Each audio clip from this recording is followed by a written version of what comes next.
Et donc, vous voyez dans ce film, par exemple, je ne change pas de point de vue. Je ne filme jamais le côté des Bulgares, puisque les gens ne les voient pas.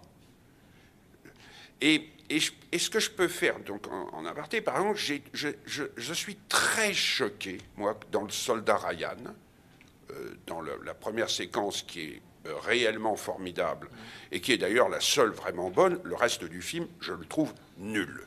Moi, je trouve que c'est un des plus mauvais films de patrouille, et Dieu sait si c'est un genre extraordinairement qui a donné lieu à des centaines de films, le plus mauvais film de petits groupes, en plus un film qui ignore toutes les autres nationalités, la peinture des Français est calamiteuse, non. Mais la première séquence est réellement impressionnante. Sauf que dans cette première séquence, elle est interrompue par 3, je crois, plans. Contre-champ avec les mitrailleuses. Avec une mitrailleuse en amorce. Je trouve ces plans honteux.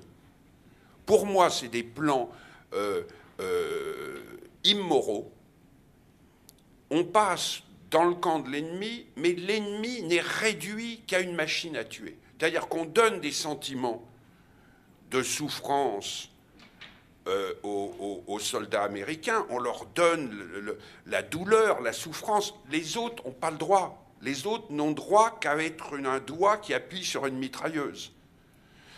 C'est le contraire de Terrence Malick dans La Ligne Rouge, qui, lui, quand il passe chez les Japonais, montre que les Japonais aussi souffrent, aussi dégustent. Je déteste ça, et je dirais que moi, on avait fait tout... Dans ce film que par ailleurs j'aime bien, qui est La liste de Schindler, Lanzmann avait fait, à juste titre, un truc en disant que toute la séquence d'Auschwitz était honteuse, de dramatiser un truc qui termine sur les pommeaux de douche, et puis il se trouve que c'est de l'eau. Je ne vois pas comment on peut avoir le droit de faire de la dramatisation avec ça. Pour moi, ça me fait passer un frisson d'horreur. Mais je trouve que c'est pareil dans Soldat Ryan. Pour moi, c'est du même ordre.